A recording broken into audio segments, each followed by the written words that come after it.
Hi, friends, and welcome to Season 3 of the School Librarian Learning Network podcast.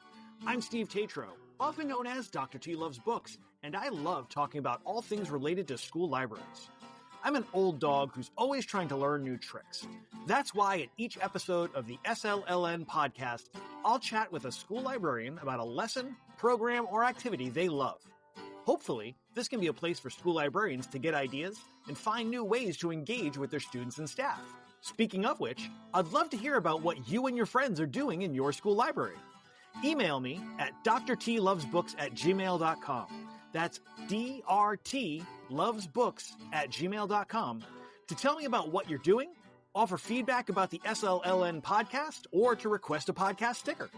As Amy Herman likes to say, being a guest on a podcast is a great way to show your admins you are engaged in meaningful professional development and leadership in the profession. So drop me a line and let's chat. That being said, the opinions and ideas shared in this podcast by myself and my guests are our own and do not reflect those of our school districts. I just like to geek out about school libraries. So without further ado, let's get to this week's episode. Hey everybody, I am back and I've got a returning guest, which I love. Way back. I was looking back and I had to really look back in episode 25. We had Maura come in and she shared about her rescue pet adoption program, which I loved and I'm still working on getting going in my library. But that's an episode for another time. You can go back and listen to that because right now, Maura is here to share some other awesome stuff, which I am also loving. But again, as usual, I get ahead of myself and let me say, welcome, Maura. So glad to have you back. Thank you. It's great to be here. Why don't you take a sec and just remind folks who you are and where you're at, because you've actually had a change since last time we spoke. So that's fun.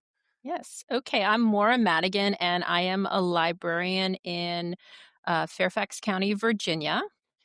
For the last 10 years, I was an elementary school librarian, and this year I transferred schools within, so I'm still within the same county, but now I'm at a secondary school, which is grades 7 through 12.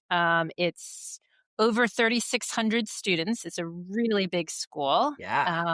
And so big changes, but I'm just loving it. I'm having such a good time.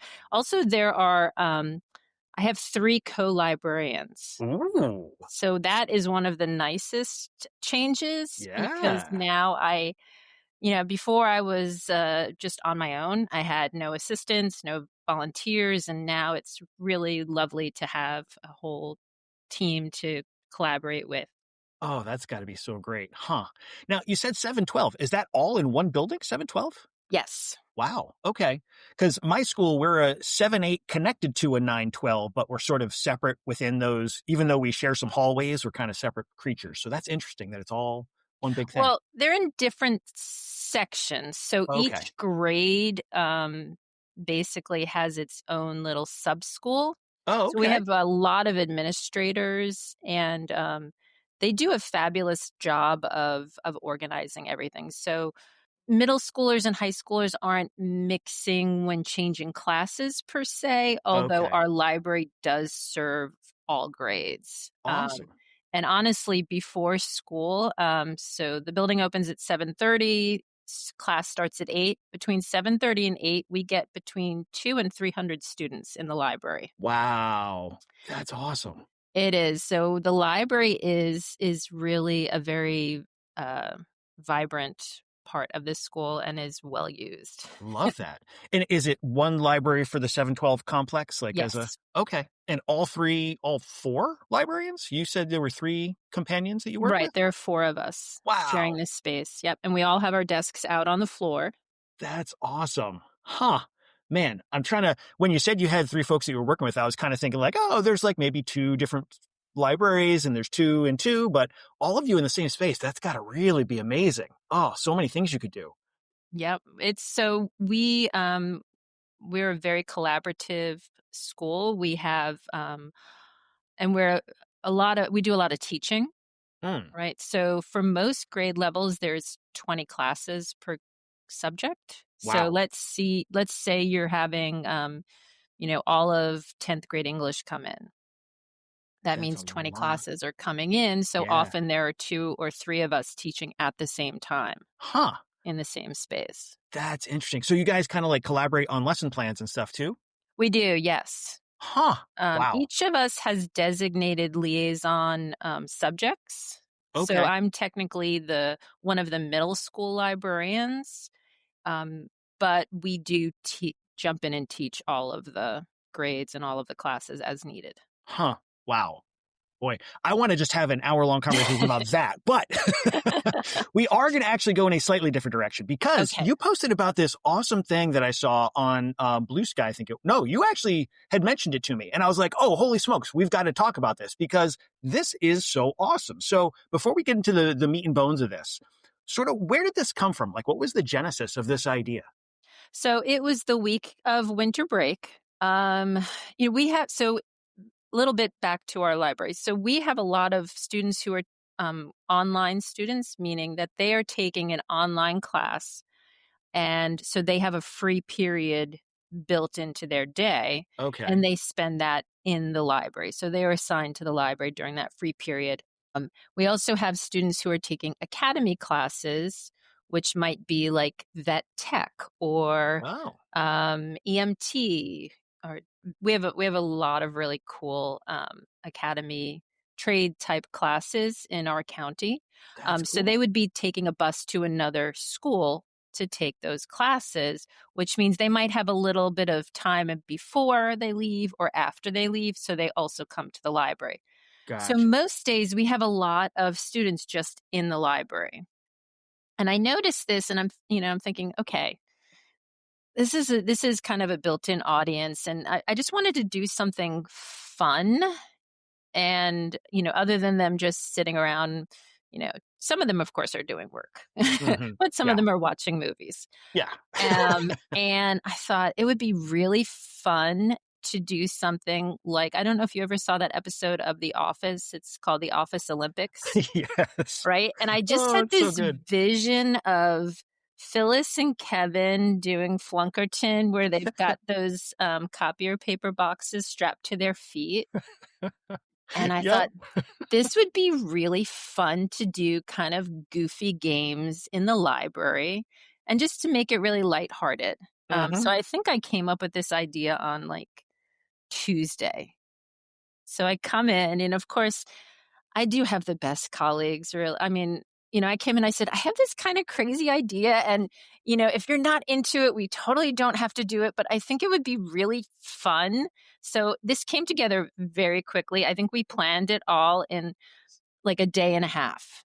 Huh. And I thought, okay, I don't want it to be, Christmas themed. I want it just to be more winter themed. And something that is anybody can do, I right? I love didn't that. want it to be like, oh, the athletes are going to be really good at this, or Hmm. um, I love too the positioning of it as a winter event as opposed to a Christmas event because I always feel a little off about like kind of singling out, especially Christmas, but any kind of holidays because mhm, who knows who's practicing what and who knows what about what holidays. I personally I'm more of a generalist when it comes to the winter stuff, so I love that it's just sort of we are wintry without being necessarily we're holiday agnostic, as it were. right. So I came in and they said, yeah, this is cool. Let's do it, and one of my colleagues in particular, Mike, was very helpful I had some ideas, but it was great to sit down and just be like, all right, what can I do with this? How can I make this better? And he jumped in with so many fantastic ideas. Um, That's one of the things that's so great about having those people you can bounce ideas off of. And that's one of the reasons I love doing this podcast is because this is sort of the chance to bounce those ideas off of people because not everybody does have three people that they're working with in a space that they can sit down and have those conversations with. So I love that you've got that. Like, that's amazing. Love mhm. that Mike was there to kind of give you some thoughts and suggestions. Right. And jump in and help set it all up. Oh, yeah. Right. It's all hands on deck, and they are just fantastic. So, I mean, I really only had one idea to start with. I'm like, I could do something where we take, all of the printer paper, the scrap printer paper, and crumble it up and make it into snowballs and do something with that. And Okay. we're going to call it Snowball Smackdown. Right. And so then Mike helped me evolve that idea into like we could throw it into, they could try and get it into 3 different sized containers. And so, we rooted around in all of our various storage rooms to find things that would be suitable. It's like snowball skee ball almost. Yes, exactly. And so we kind of put all this stuff together and made the signs and all of that. And then I had some of those students who were just, happened to be in the library. I'm like, all right, I need you to try this out for me and practice this and see, is this too hard? Is this too easy? How far back should I have the people stand? And they love that. Like, they're like, this is great. Let's, they jump in and help anytime. Getting to do something different in school is always going to be a bit of a draw. I love that. Right. So this is the first year that we did it. This must have been Tuesday. So Wednesday, we were planning to do it on Thursday and Friday because we had classes in the library Monday, Tuesday, Wednesday. Okay. So we knew we couldn't do it then.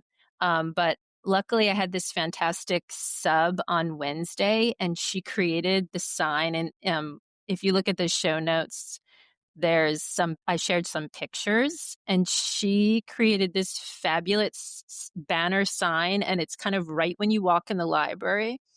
And so on Thursday and Friday when kids were coming in, I'm like, have you heard about the Winter Games? Are you coming to the Winter Games later? And they're like, what are the Winter Games? I'm like, oh, what are not the Winter Games? That is the better question.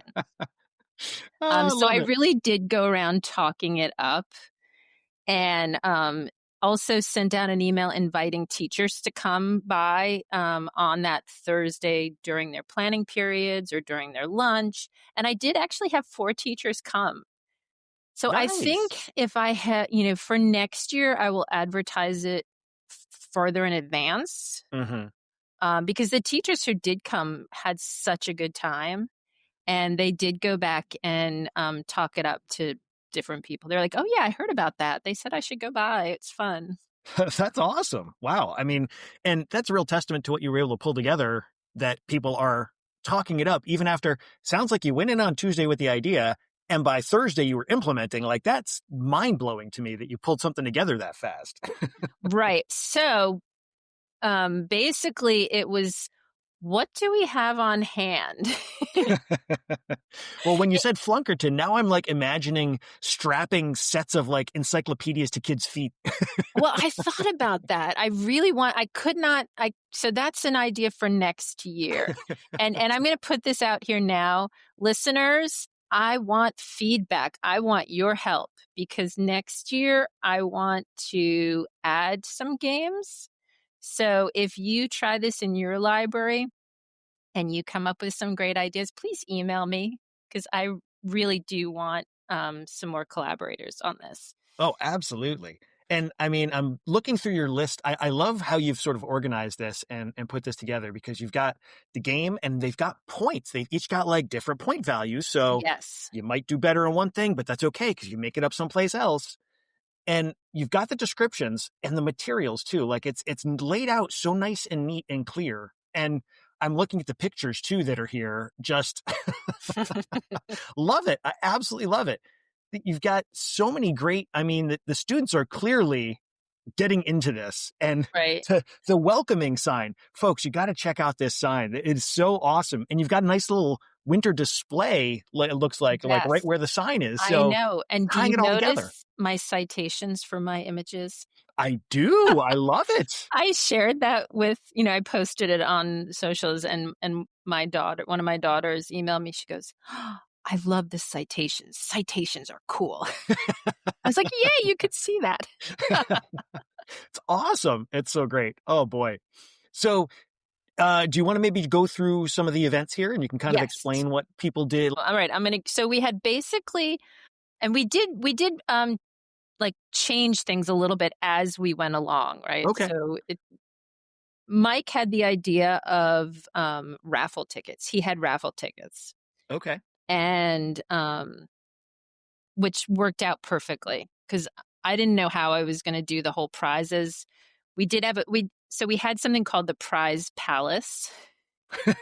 And it was basically just stuff we had around the library. Part of it was a bunch of puzzles, like most of them were used puzzles that we were getting rid of because we have a lot of puzzles and we're like, we want to get rid of these and trade these out and get new ones in or whatever. So there was some puzzles. We did have some new items, but very few. We did have some books that we were giving away. Nice. And it was kind of set up like a Chuck E. Cheese where, different amount of tickets, you get different prizes. Love that. And then I had all this costume jewelry. So I do like jewelry making too. And I had all this costume jewelry that I had planned to take apart and to use the beads. But I was like, we'll just put those necklaces up there as, gifts. Yeah.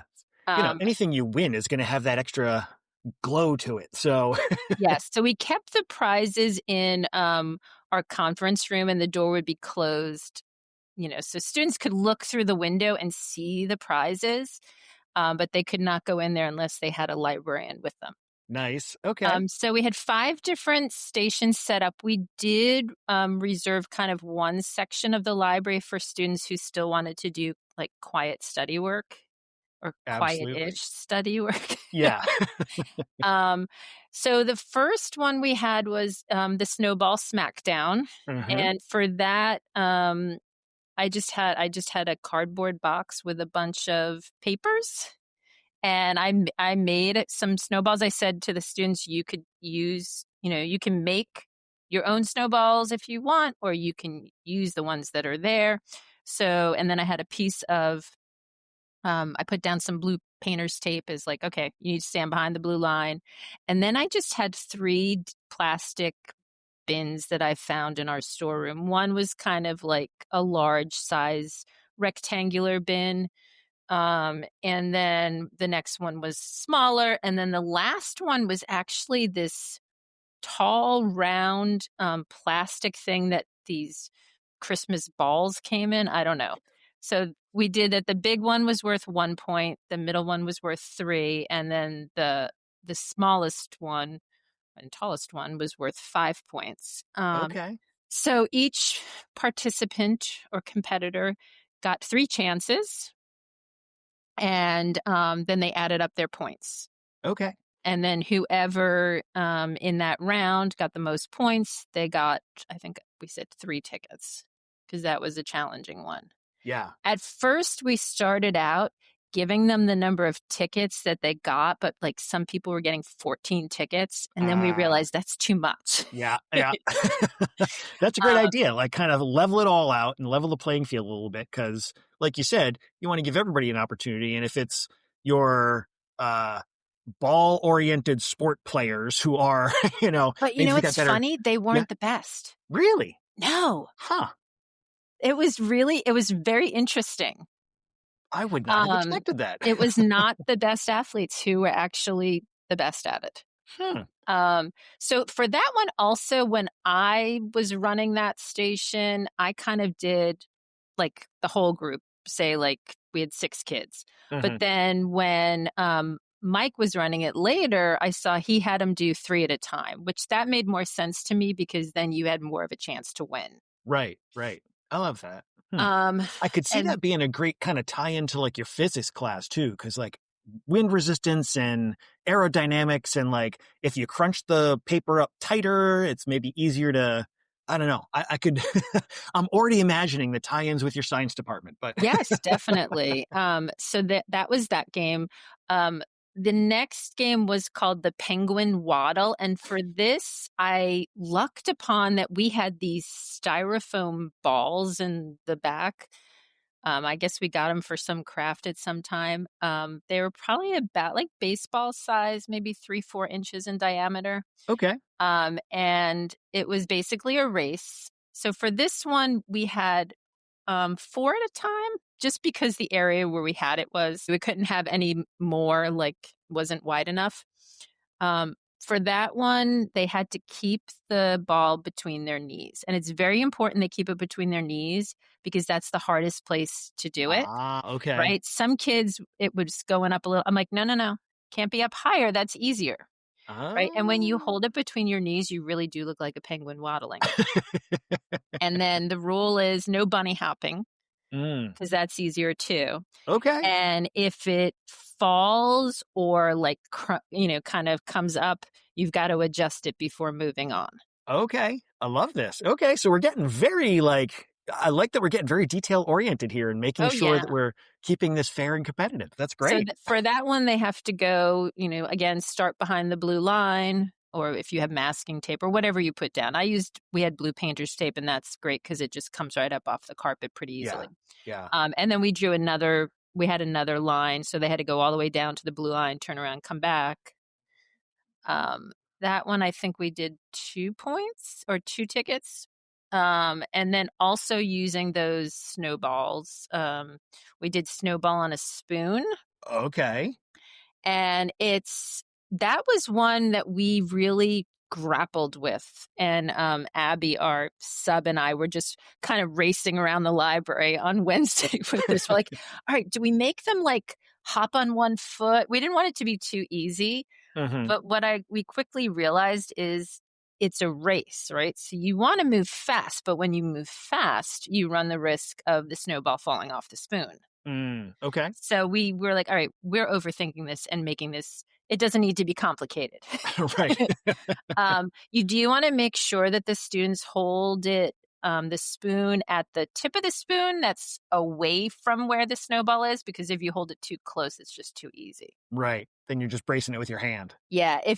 We had kind of larger sized plastic spoons that are maybe like tablespoon size, but I think if you wanted to make it a little more challenging, you could do a teaspoon size one. That would be challenging. Yep. And that was the same concept of, start here. You got to race to the other side and turn around and come back. And if it falls off, you have to pick it up and continue on. Okay. It's funny. I'm like, some of these are similar to things that my school does when we do our I want to say color wars, but that's not it. Battle of the classes, where the students have like a egg race on the spoon. Yes, exactly. Oh yeah. I didn't make up these games. Oh no. But I love that you were able to take these things that like, it wouldn't have occurred to me. Just take this thing that you're already kind of like familiar with. We're just going to put this little tiny spin on it. And now it's a completely different thing for this theme that's going to now all tie this all together. I love it. So great.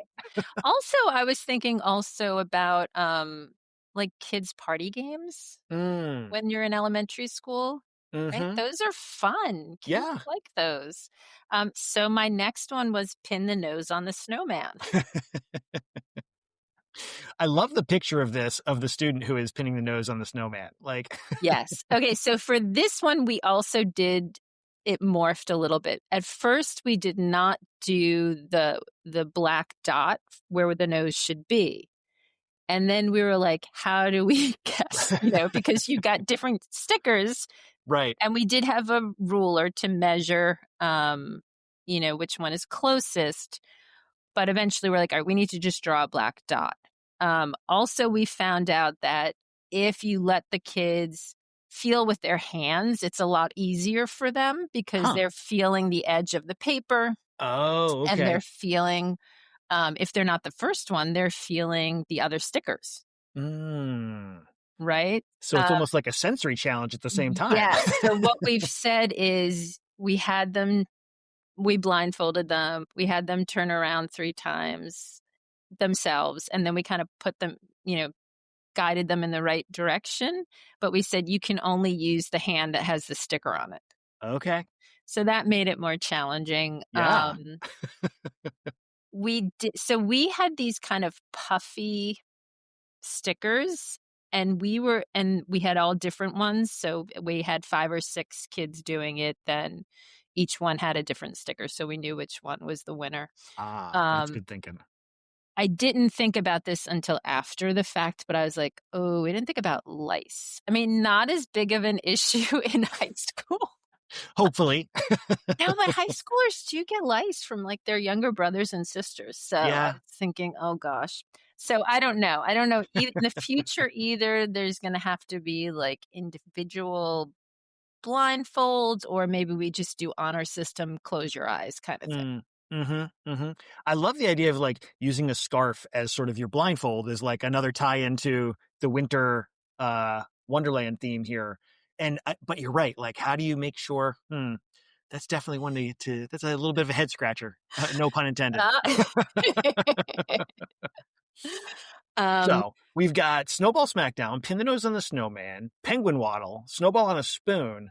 okay, and then Snowy Scavenger Hunt. So this is like the real library thing, right? So I went around and I found different books that had something to do with winter, either winter in the title or, something about blizzards from different sections of the library. And I wrote down the title and the call number. And no, I don't think I did the section. Maybe I did the section. And then inside those books, I put a Post-it note that had a letter on, a different letter on each one. So they had to find the book, write down the letter, and then there were 6 different letters, 6 different books, and then they had to unscramble the letters to come up with a winter-themed word. Nice. And whoever brought the word back to me first was the winner. Gotcha. Okay. So I told them for this one, it was a 2-pointer. Next year, maybe we'll make it more. I don't know. This one took the longest. And I said, you can either work on your own or you can work with a partner. But if you work with a partner, you split the points. Mm-hmm. And I had clipboards and pencils that they used. From a logistics standpoint, I'm kind of curious, like if you had teams sort of, or even individuals doing this sort of at the same time, like in a timed sense, were they like watching where each other went to like, oh, now I know I just have to go over there? Like, okay, so what I did to avoid that is I had we thought about having more, but we had 2 different versions. And there were different books on, 2 of the books were different on each. So there was some crossover. Okay. And I also mixed up the order. So they weren't going to the same section at the same time. Gotcha. Oh man, that'd be great too, because if you've got just a couple of different books on each list and they're in different orders, they might think that they're onto something by like, oh, they've got that book and we have to find that book. And now they're going to follow each other and get wrong clues. That'd be great. But what was great about this is I did have a couple of Cat B teachers bring in their classes. So they have these small self-contained special education classes. Okay. And they were working, I think they worked as 2 teams. There were 6 students. And so one teacher went with each. And the teacher gave me the feedback. She goes, this was so great for them. She goes, I learned so much about my students from this scavenger hunt. Just things that, she maybe hadn't thought to test or assess before. But she said she learned a lot of what they could do. That's awesome. So for that one, I collected the papers from everybody afterwards and just got rid of them to make sure that, they didn't pass it on to their friends or whatever. Gotcha. Okay. And then, so the last one, it was not really a station, but it was yodeling. This, I love this, and yet I'm also trying to just imagine. I know. Okay, so everyone that I said yodeling, they're like, including my family members, said, what does that have to do with winter? I said, well, when I think of yodeling, I think of, Switzerland, Austria, snow, and absolutely. And Alpine. I said, it's just really funny. Yes. Right? It's funny. Absolutely. And so one of my colleagues, Una, and I spent a lot of time one day just watching YouTube videos on yodeling. I was like, okay, we could maybe like show this clip of yodelers, and Una was the most skeptical about the yodeling. So of course I made her be the judge. Now, funnily enough, we did not have many students who wanted to compete in the yodeling competition. I can't imagine. Right? Even though I demonstrated for them several times the correct way to yodel. I love that as a great like cultural teaching moment too. Like, here's a thing that maybe you have heard about. Here's actual video of it going on, and let's take part. We didn't actually use the video because we realized I couldn't find just a quick enough clip. I said, I'm just going to demonstrate for everybody. And so a few students did it, but they were clearly embarrassed, right? They didn't want to do it in front of their friends. But if they needed just one more ticket or two more tickets to get the prize of their dreams in the prize palace, they were like, all right, I'll yodel. So what I decided to do is, instead of making it, and we were giving the winner 3 tickets, right, to try and entice them to do this. Yeah. I said, anybody who tries it will get 1 ticket. And then we had more students doing it. Yeah. And we actually had one of the teachers who came to compete had lived in Austria and was in a yodeling chorus. What? Yes, I know. That is amazing. Wow. Yes. So it was all really fun. And then, when they were ready, they would come in and turn in their raffle tickets. And then we would just take them back and I'd put them in my pocket to give out to other kids. So, since we had students, we just had students coming in, all during the day on Thursday, which during lunch times, we had a few teachers who brought their smaller classes. And then on the Friday, we have something, like every other day, we have this, an advisory and a period called Raise, which is, you can use it to go get extra help. You can use that to, visit a different teacher. It's kind of a very flexible time. And this is often when we'll have special workshops in the library. Gotcha. And also students can sign up to come to the library during that time, either to play games with their friends. We've got a lot of board games and different activities and things in the library, or just to do work or just to hang out. So we had students who signed up for the Winter Games for that Friday during the race period. So that was probably our biggest group. I think we had about 25 to 30 kids come, mix of middle school and high schoolers. That's awesome. Yeah, so that was fun. One of the sweetest things was that a lot of the students were in the prize palace. They were choosing gifts for family members because it was right before Christmas. That's so nice. Yeah, so that was really sweet. That is sweet. I love too that like all the stuff that's going on with these is stuff that could absolutely be, it doesn't have to be middle school or high school. It can be a mix of age ranges, grades. Like it's all very accessible stuff. Right. And it's not language specific. So definitely great for multilingual learners. As I said, our special students with special education services were able to fully participate, so it was very accessible. Inclusive. Yeah. Man, that's awesome. And I see already that you've got some ideas for next year on your list here too. Right. So listeners, here's how you can help me flesh this out. I'd love to do something like ice skating or snowshoeing, but in a safe way. Yeah. I'm thinking back more to that Flunkerton where, you've got the boxes strapped to your feet. So maybe something like that. Maybe something with a luge. Now, obviously not like the kids sitting in it, but maybe a mini luge where, I don't know. It was like a race, like you. Yeah. If you did like they used to have those little tracks for Hot Wheels cars. And yes. Like if they built like maybe little Lego ramps or little Lego cars or something. Yeah. So I'm thinking about that. It has to be like all of these games are pretty short, and one thing that also was there was no order, like they didn't have to start somewhere and they could opt in or opt out to any of the games. Right. That's awesome. No one was forced to participate in any of them. And also when I invited students, I said, you can just be an observer, right? If you wanted to come and watch, you can do that. You don't have to participate if you don't want to. Yeah. I mean, and it would be fun to watch. I can totally see just wanting to just see what's going on as people are doing these things. Right.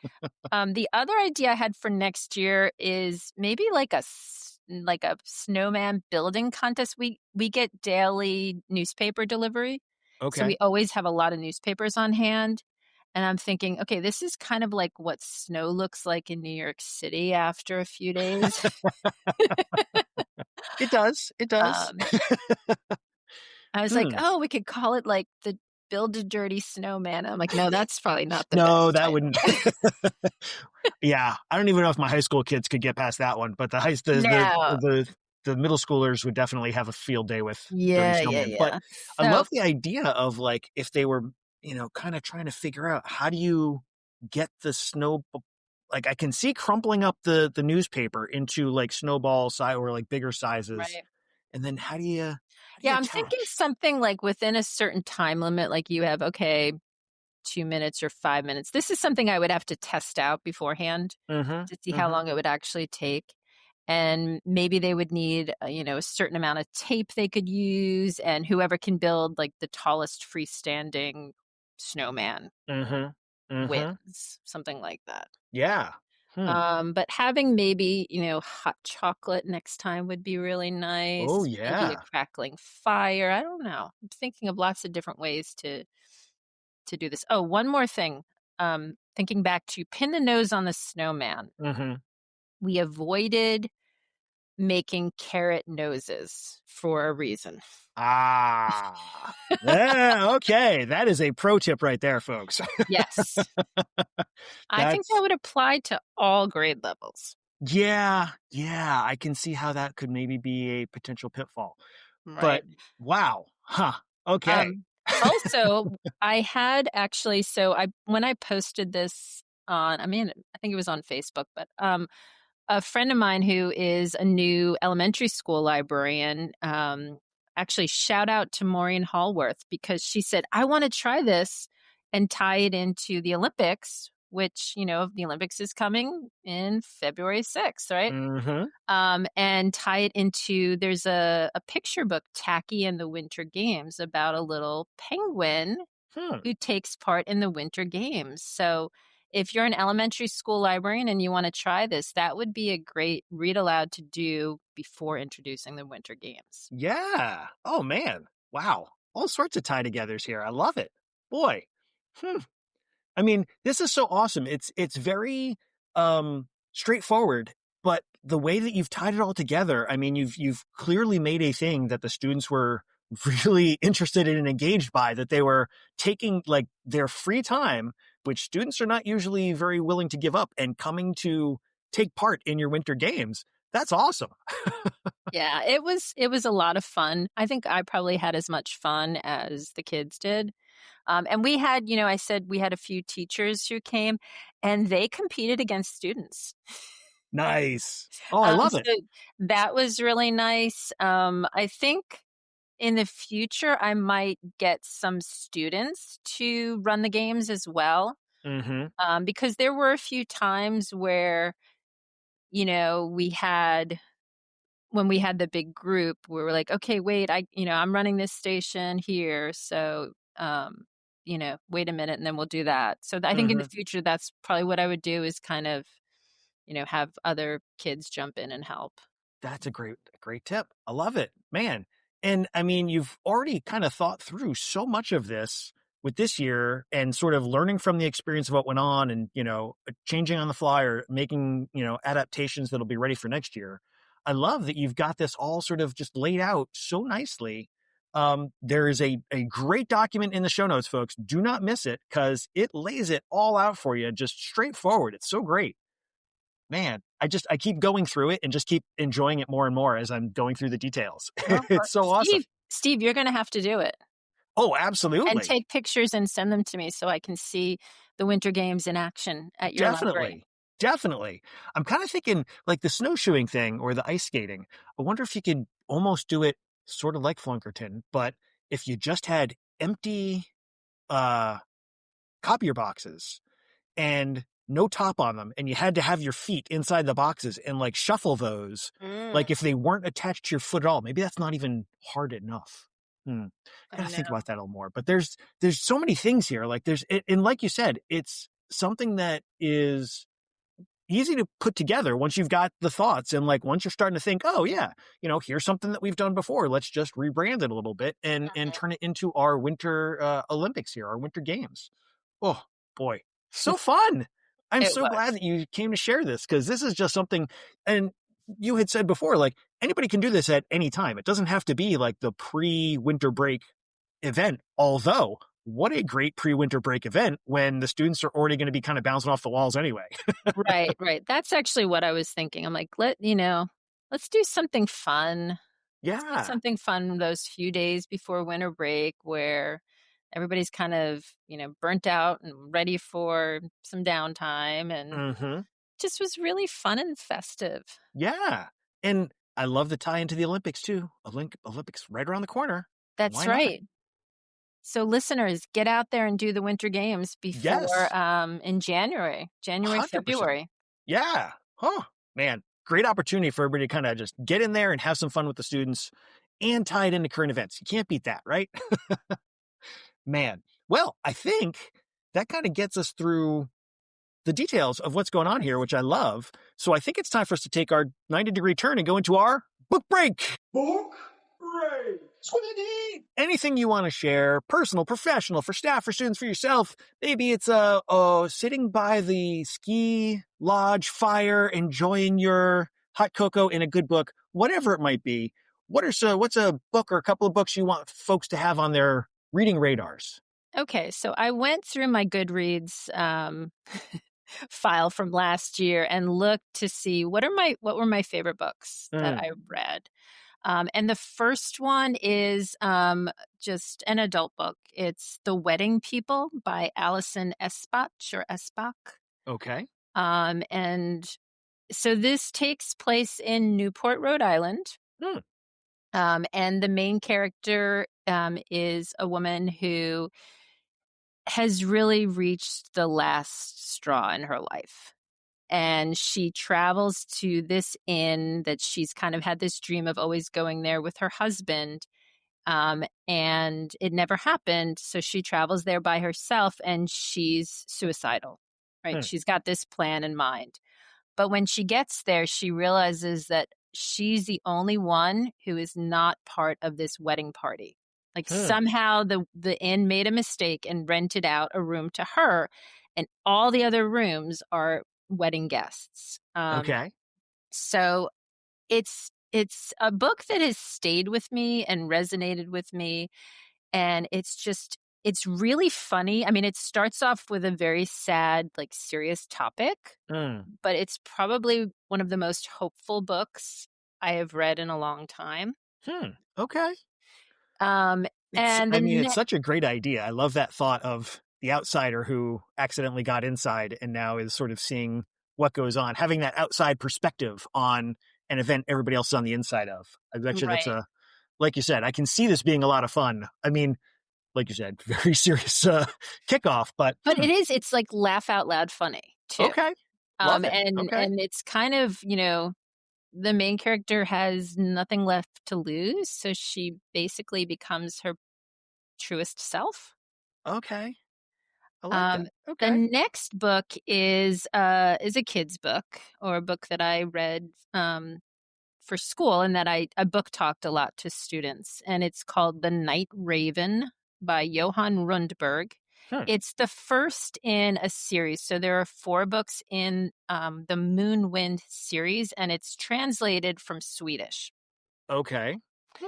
So it takes place in 1880s Stockholm. So it's a historical fiction, but also a mystery. And the main character is an orphan named Mika. She's 12 years old. And that, I want to say, I know that a lot of librarians have had this conversation before where, characters are either 12 or they're 16, right? Where are all the 13, 14, and 15-year-old characters? So I read this where she really is more of a 14-year-old today. She acts like a 14-year-old. And so when I was book talking to students, I said, she is 12, but back then in the, in the 1800s, a 12-year-old is more like a 15-year-old in today's society. Yeah. A lot more mature, a lot more responsibility. Yeah, I can see that. So you learn, and it's a little bit gory. I mean, I think Hmm. it's pitched at like 5th through 9th grade level. It's a little bit gory. I would probably put it, in a middle school, high school. I might do upper elementary as well. But she lives in an orphanage, and there's a killer on the loose in Stockholm, and somehow she ends up helping the main detective solve the case. Okay. So I pitched this, in all my book talks. We had every grade level except seniors come through. And funnily enough, it was always high school boys who wanted to check it out. Huh. Okay. I don't know. Part of it might be because it is a fairly slim book, like it's under 200 pages. Always a draw. Or maybe I just really talked it up really well. I don't know. Yeah. But we've since ordered the other books in the series. I haven't gotten a chance to read them yet, but this first one is definitely excellent. Okay, great. I mean, now I got 2 great titles to add to my TBR. I love it. Man. So we got great books. We've got great activities. This is awesome. I mean, what a great way to come back from winter break and just have thoughts and ideas and book titles ready to go. I know people are going to want to be able to see what you're up to in your space. So where can people go if they want to track you down? Where are they going to find you online? Bluesky is the best. I didn't shut down my Twitter account, but I don't ever go there anymore. Yeah, me too. So for professional purposes, mostly Bluesky. Awesome. And if you have any questions, though, I think I included my work email. You can email me. And certainly if you want to help me with some ideas, definitely shoot me an email because I could definitely use some help refining those ideas for next year's winter games. We are better together. When we work together, we always get better outcomes. Man. Absolutely. Well, I love it. Thank you so much for volunteering to bring this to us and for sharing this all, because this is just, I mean, the joy that I see in the pictures of your students partaking in this. So wonderful. So great to see that kids are just having a great time in the library. And you put this together in such a short time frame, and I'm just so impressed. And kudos to you and your fellow librarians for making this come together for your students. Way to go. Thank you. Yeah. Well, this just goes to show that you don't really need to have a lot of stuff to have fun. Right? Most of the things we're using are things we found around the library and recycled materials.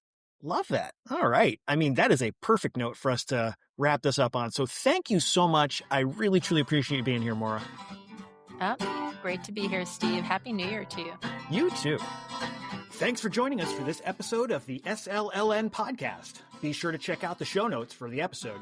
They feature links to resources shared by our guest, as well as ways to keep in touch with them, and links to the book break titles.